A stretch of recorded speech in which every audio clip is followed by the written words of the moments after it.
प्रणाम dear students. तो बेटा केमिकल काइनेटिक्स में ही आज हम एक और नई टॉपिक पर प्रोसीड करते हैं और आज का हमारा टॉपिक है टेम्परेचर कोफिशिएंट।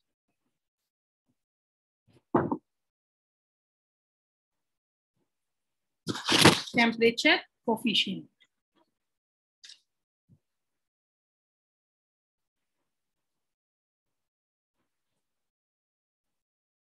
बेटा हरिओम, आपका क्वेश्चन मुझे ध्यान है, मैं करवा दूंगी बाद में। Effect of temperature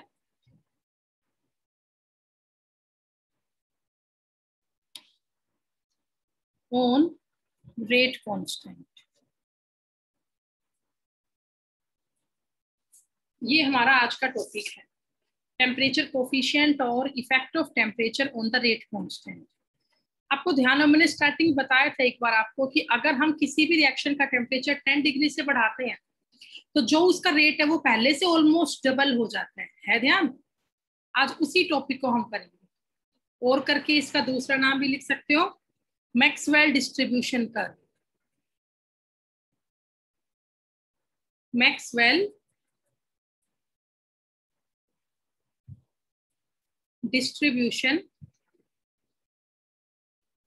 curve.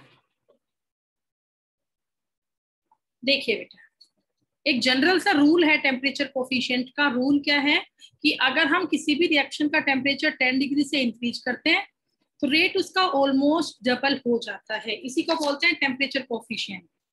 तो क्या कहेंगे, it is a general rule, it is a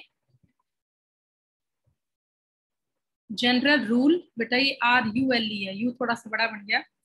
that the value of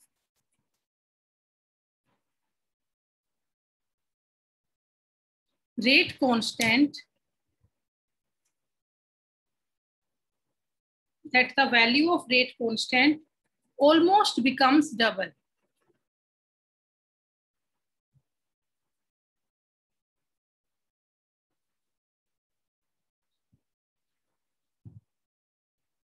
Almost becomes double by increasing the temperature by increasing the temperature of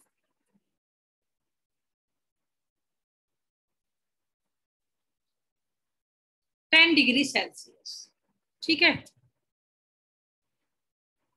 तो जो आपका टेम्परेचर कोफिशिएंट है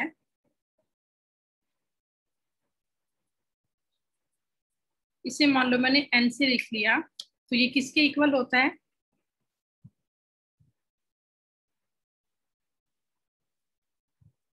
rate constant eight T plus 10 degree Celsius divide by rate constant eight T degree Celsius. ठीक है, और ये बेटा formula है टेम्परेचर कोफिशिएंट n का। जो रेट कांस्टेंट है at T plus 10 degree Celsius divide by rate constant at n degree Celsius. और जो ये आपका n है ना यहाँ पे टेम्परेचर कोफिशिएंट, इस n की वैल्यू 2 से तो बड़ी होती है, 3 से कम होती है। ठीक है, in case of most of reaction ऐसा ही होता है। In case of most of reactions same यही स्ट्रेटजी फॉलो होती है। तो ये तो जनरल सा रूल हो गया, इस रूल को हम बोलते हैं टेम्परेचर कोफिशिएंट। अब यहाँ पे हम करेंगे मैक्सवेल डिस्ट्रीब्यूशन कर्व। मैक्सवेल नाम के साइंटिस्ट ने कैसे इसको एक्सप्लेन किया, तो अब यहाँ पे हम करेंगे मैक्सवेल डिस्ट्रीब्यूशन कर्व। वो देखिए क्या हो। हाँ भाई, फर्स्ट पेज आपका हो गया, please raise your hand. Okay, Monisha, Vaishnavi, Anisha, Anshu, Sakshi, Mayank, Tamanna, Nidhi, Ruchika, Nishant, Priya, Kumud, Harshita, Akash, Antim, गौरव,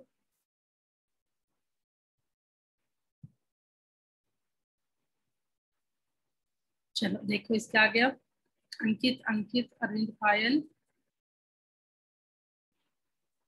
देखिएगा। अब यहाँ पे हमें ग्राफ प्लॉट करेंगे।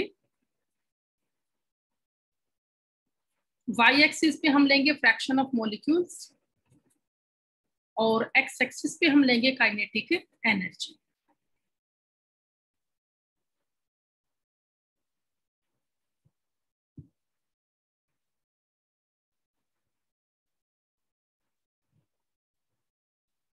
ऐसा हमने ग्राफ प्लॉट किया। एक्स एक्सिस पे क्या लिया, काइनेटिक एनर्जी, और वाई एक्सिस पे हमने लिया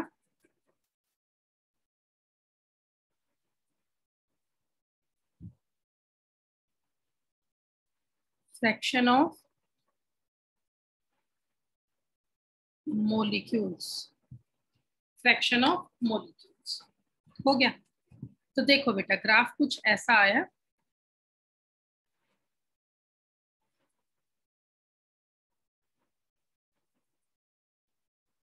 कुछ इस तरह का ग्राफ आपका आया। ओके देखिए, एट द टेम्परेचर टी, अब ये जो हाईएस्ट पीक है ये, इस पॉइंट को हम क्या बोलेंगे, यहाँ पे जो काइनेटिक एनर्जी है that is the most probable kinetic energy. अब ये जो ग्राफ है ये आपका है टी डिग्री सेल्सियस पे, ये ग्राफ किस पे है, टी डिग्री सेल्सियस पे। अब देखिए आगे, अब मैंने रिएक्शन का टेम्परेचर 10 डिग्री से बढ़ा दिया, तो 10 डिग्री बढ़ाने से रेट क्या होगा वो आप लोग देखिए।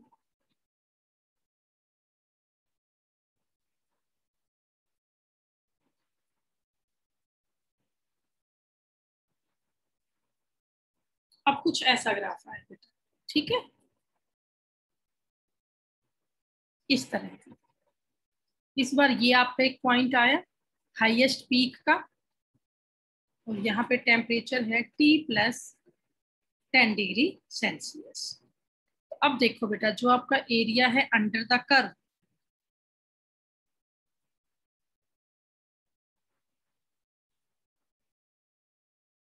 वो ये है, और पहले वाले केस में क्या था,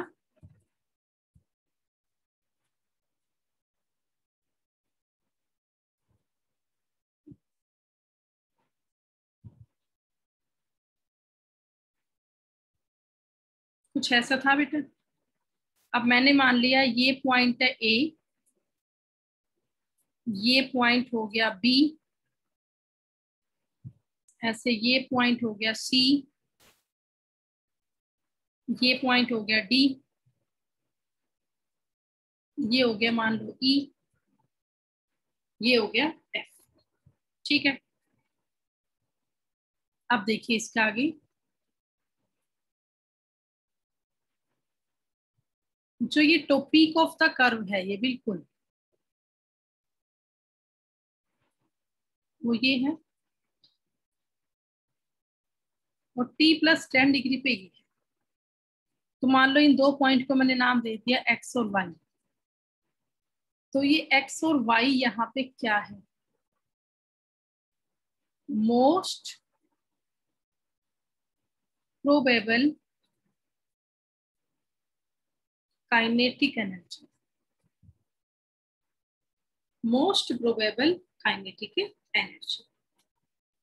ठीक है, और जो ये पॉइंट है ए, ये ए पॉइंट रिप्रेजेंट कर रहा है थ्रेशोल्ड एनर्जी को, मींस जिसके पास थ्रेशोल्ड एनर्जी होगी वहीं पे रिएक्शन आगे जाएगी, रिएक्टेंट से प्रोडक्ट बनेगा।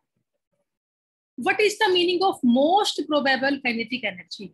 बेटा आप लोग देखो ना, इस तरफ लगातार काइनेटिक एनर्जी बढ़ रही है, इधर मॉलिक्यूल्स बढ़ रहे हैं, तो जो टॉप ऑफ द पीक है ये वाली, यहाँ पर सबसे ज्यादा होगा क्या, फ्रैक्शन ऑफ मॉलिक्यूल। तो जो टी डिग्री टेम्परेचर है उस पे मोस्टली मॉलिक्यूल की कितनी काइनेटिक एनर्जी है, एक्स, और जो टी प्लस 10 डिग्री सेल्सियस है इसका पीक ऑफ द कर्व ये है, तो जो टी प्लस 10 डिग्री सेल्सियस है यहाँ पे मोस्ट ऑफ द मॉलिक्यूल्स की जो काइनेटिक एनर्जी है वो कौन से पॉइंट पे है, वाई पॉइंट पे है। तो एक्स और वाई वो पॉइंट है जहां पर मोस्टली मॉलिक्यूल्स की काइनेटिक एनर्जी एग्जिस्ट करती है। तो एक्स और वाई पॉइंट को हमने क्या बोला, these are the most probable kinetic energy, कि मैक्सिमम जो मॉलिक्यूल्स है उनकी पॉसिबिलिटी काइनेटिक एनर्जी की एक्स और वाई पॉइंट पे ही है। और जो ये पॉइंट ए हमारा है, ए पॉइंट रिप्रेजेंट थ्रेशोल्ड एनर्जी, मतलब जो रिएक्टेंट मॉलिक्यूल इस ए पॉइंट को क्रॉस करेंगे ये एक एनर्जी बैरियर का काम कर रहा है। जो मॉलिक्यूल इस ए पॉइंट को क्रॉस करेंगे, इस एनर्जी बैरियर को क्रॉस करेंगे, उन्हीं का आगे प्रोडक्ट बनेगा, इंटरमीडिएट बना सकते हैं और तभी आपकी रिएक्शन आगे जाएगी। तो ये जो ग्राफ है इसका नाम क्या है, पूरा नाम लिखते हैं, मैक्सवेल बोल्ट्जमैन डिस्ट्रीब्यूशन कर्व।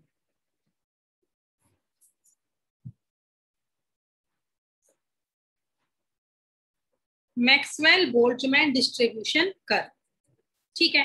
अब देखो यहाँ जो शेडेड पार्ट है ए बी सी डी, और ये जो शेडेड पार्ट है ए बी ई एफ, ये किसको शो कर रहे हैं, ये फ्रैक्शन ऑफ मॉलिक्यूल्स को शो कर रहे हैं कि भाई इतने ही मॉलिक्यूल है टोटल में से जो इस एनर्जी बैरियर को क्रॉस कर पाए, जो आगे आके रिएक्टेंट से प्रोडक्ट बना सके। तो टी डिग्री सेल्सियस का तो बेटा कितना है, ये area under the curve A B C D, लेकिन T+10 पे आप देखो जो एरिया अंडर द कर्व है ए बी ई एफ, वो ऑलमोस्ट डबल है पहले वाले कर्व से, बताओ है या नहीं, है ना। तो टेम्परेचर तो 10 डिग्री बढ़ा है, लेकिन जो रेट कांस्टेंट की वैल्यू है वो कितनी बढ़ गई, ऑलमोस्ट डबल हो गया। आप देखो जो शेडेड एरिया है अंडर द कर्व ये ऑलमोस्ट डबल हो गया T+10 डिग्री टेम्परेचर बढ़ने पे, ठीक है। तो यही जो बात है वो एक्सप्लेन की थी मैक्सवेल नाम की साइंटिस्ट ने। अब इन पॉइंट्स को आगे हम लिख लेते हैं, क्या क्या बता रहा है कौन सा पॉइंट। हाँ भी हो गया ये पेज आपका, प्लीज रेज योर हैंड।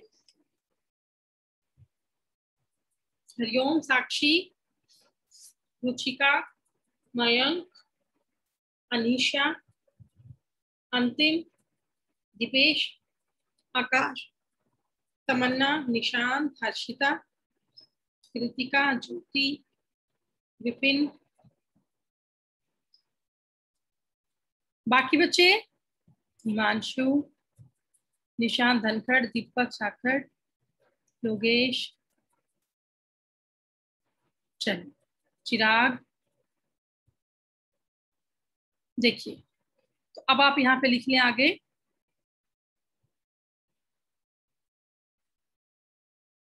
जो शेडेड एरिया है ए बी सी डी, वो किसको रिप्रेजेंट करता है, fraction of molecules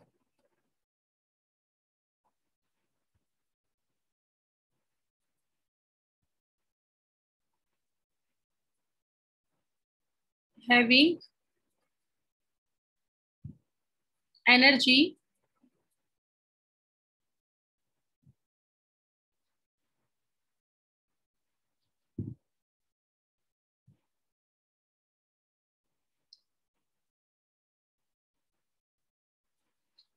greater than threshold energy, ठीक है। ये बात है T डिग्री सेल्सियस की। अब आगे हम बात करेंगे the shaded area ABEF at T+10 degree Celsius is almost double than shaded area ABCD, है ना, है ना भी, पीछे दिखाया था ग्राफ में आपको। इसका मतलब क्या है, it means rate of reaction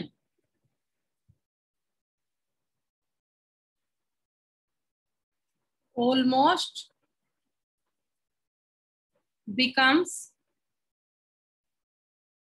double ठीक है, at T plus 10 degree Celsius. Okay बेटा, कर लोगे। अब इसमें एक इंपॉर्टेंट नोट है, वो आप देखिए।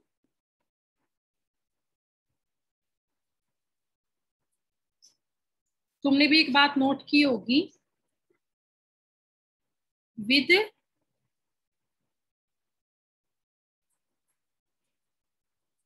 इंक्रीज ऑफ टेम्परेचर जो पीक है वो शिफ्ट होती है forward.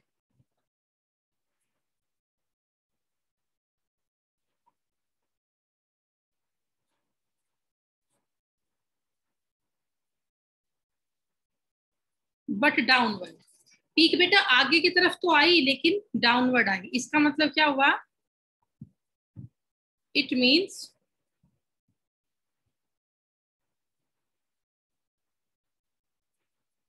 Most probable kinetic energy है वो इंक्रीज हुई। देखो अभी दिखाऊंगी कैसे इंक्रीज हुई। भाई दो पॉइंट आए थे ना, एक्स और वाई, तो y point T plus 10 degree का था। देखो पीछे ग्राफ में दिखाते हैं एक बार। यहाँ दो पॉइंट आए थे बेटा, एक्स और वाई, तो आप देखो वाई पॉइंट पे कहीं ना कहीं काइनेटिक एनर्जी ज्यादा है, मतलब टेम्परेचर 10 डिग्री बढ़ने से कहीं ना कहीं क्या बढ़ रही है? It increase the most probable kinetic energy. और सेकंड पॉइंट क्या होगा? द फ्रैक्शन ऑफ मॉलिक्यूल्स, हाँ फ्रैक्शन ऑफ मॉलिक्यूल्स कम हो रहे हैं। देखो एक्स पॉइंट पे पीक ऑफ द कर्व ज्यादा था, वाई पॉइंट पे पीक ऑफ द कर्व कम आया, तो जो फ्रैक्शन ऑफ मॉलिक्यूल्स है possess most probable kinetic energy decrease. आप खुद देख लो बेटा, पहले तो पीक ऑफ द कर्व ये था, ये पॉइंट था, अब बाद में टेम्परेचर 10 डिग्री बढ़ने से फॉरवर्ड तो गया है ये, लेकिन डाउनवर्ड डायरेक्शन में आ गया। अब पीक ऑफ द कर्व यही है, तो फ्रैक्शन ऑफ मॉलिक्यूल तो घट रहे हैं। With the increase of the temperature fraction of molecule decreases but the kinetic energy is increases. ठीक है, फ्रैक्शन ऑफ मॉलिक्यूल घट रहा है लेकिन जो आपकी प्रोबेबिलिटी है काइनेटिक एनर्जी की वो कहीं ना कहीं बढ़ रही है। तो हमने इस ग्राफ के सारे पॉइंट्स को यहाँ पे एक्सप्लेन किया और ये आपको इजली समझ में आ रहा होगा। जो रेट कांस्टेंट है, रेट ऑफ द रिएक्शन है, वो ऑलमोस्ट डबल हो रहा है 10 डिग्री सेल्सियस टेम्परेचर के राइज होने से। ठीक है, हो गया। अब बार बार ये आ रहा है, what is the meaning of most probable kinetic energy? कि भाई जो मैक्सिमम फ्रैक्शन ऑफ मॉलिक्यूल है उनकी जो काइनेटिक एनर्जी होती है, भाई मान लो 100 में से 70% मॉलिक्यूल की जो काइनेटिक एनर्जी है उसे ही हम क्या बोल देते हैं? मोस्ट प्रोबेबल काइनेटिक एनर्जी बोल देते हैं। अभी लिखवा भी दूंगी नेक्स्ट पॉइंट पे। हाँ बेटा बताओ, आपको ये टॉपिक समझ में आया, ये पॉइंट समझ में आया? Please raise your hand. या आपका टॉपिक पूरा हो गया टेम्परेचर कोफिशिएंट का? Okay, Hariom, Sachin, Nishant, Monisha, Anisha, Sakshi, Nidhi, Harshita, Dipesh, Nishant, Tamanna, Akash, Yogesh, Vivek, Ankit, Jyoti, Priya, Chirag, Vipin, Deepak, Himanshu, very good बेटा, Kritika, Deepak Jakhar, okay, Ruchika, very good बेटा। देखिए तो अब आगे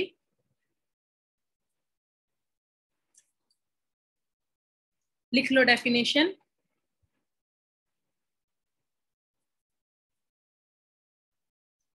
मोस्ट प्रोबेबल काइनेटिक एनर्जी, तो इसमें क्या आएगा? The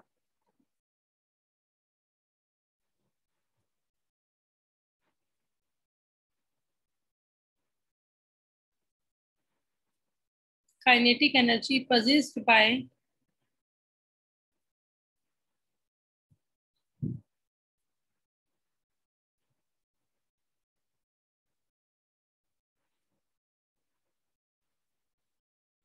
the kinetic energy possessed by maximum fraction of molecules, उसे हम क्या बोलते हैं? Kinetic, most probable kinetic energy बोलते हैं। ठीक है। अब एक इम्पोर्टेंट पॉइंट है, ये टॉपिक आपका पूरा हुआ बेटा, टेम्परेचर कोफिशिएंट का टॉपिक आपका कंप्लीट हो गया। अब इसके बाद एक बड़ा इंपॉर्टेंट नोट है, वो कर लो, फिर बस टॉपिक बचेगा सूडो फर्स्ट ऑर्डर रिएक्शन का और चैप्टर आपका कंप्लीट। एक इंपॉर्टेंट नोट है वो आप डाल लें,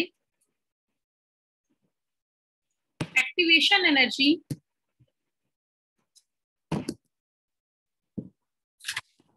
नेवर बी जीरो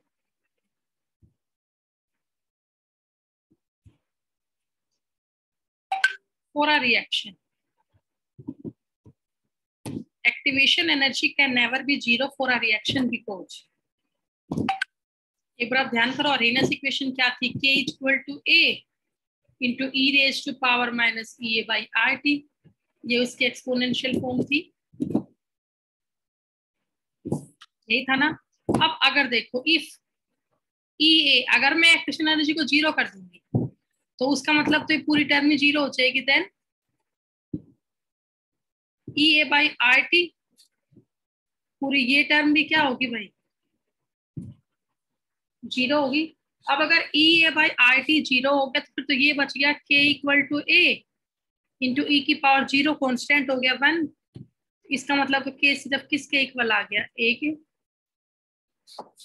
K किसके इक्वल आ गया, A के। K का मतलब क्या, रेट कांस्टेंट, ठीक है। ये आपका बराबर आ गया, A मतलब अरेनियस पैरामीटर है, कोलिजन फ्रीक्वेंसी वगैरह है, तो रेट कांस्टेंट कभी कोलिजन फ्रीक्वेंसी के इक्वल हो ही नहीं सकता। इसके हिसाब से तो जो रेट कांस्टेंट है ना वो किसके बराबर आया, A के। A को मैंने यहाँ लिख दिया collision frequency. What is collision frequency, कि एक बार में कितने बार मॉलिक्यूल आपस में टकराते हैं। बच्चों ध्यान करो, पीछे पढ़ाया था, A इज इक्वल टू ये था PZAB, बोलो था या नहीं। तो कोलिजन फ्रीक्वेंसी मतलब एक बार में कितनी बार मॉलिक्यूल आपस में टकराए, तो जरूरी थोड़ी है कि 100 बार टकराए हो तो हर बारी प्रोडक्ट बनाओ। कोलिजन इफेक्टिव कम होता है और इनइफेक्टिव ज्यादा होता है, और ये तो क्या कह रहे हैं कि रेट कांस्टेंट कोलिजन फ्रीक्वेंसी के इक्वल हो गया। क्या ऐसा पॉसिबल है, it can never be possible. Every collision can never be effective, जरूरी नहीं है हर बार कोलाइड करे तो इफेक्टिव कोलिजन ही होगा, कहीं ना कहीं जो प्रोपोर्शन है वो इनइफेक्टिव कोलिजन का ज्यादा होता है as compare to effective collision. But ये तो कह रहा है कि रेट कांस्टेंट किसके इक्वल है, कोलिजन फ्रीक्वेंसी के, तो ये पॉसिबल है ही नहीं। जितनी बार मॉलिक्यूल टकराएंगे हर बार वो इफेक्टिव हो ही नहीं सकता, तो rate constant can never be equal to collision frequency. लेकिन अगर मैं इस EA को जीरो कर रही हूँ तो ऐसा हो रहा है, बट ये पॉसिबल है ही नहीं, ठीक है। तो अगर आपका rate constant equal to collision frequency आ रहा है तो इट मींस, इसका मतलब तो क्या हुआ, it means every collision is effective. It means every collision is effective, which is not possible.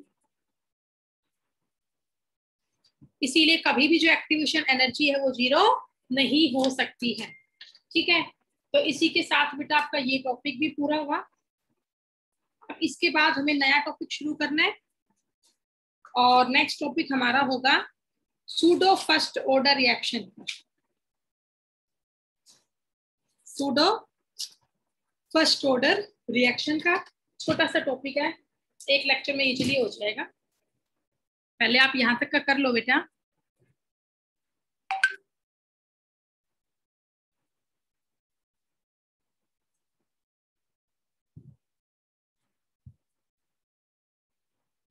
हाँ बेटा बताओ, हो गया यहाँ तक का?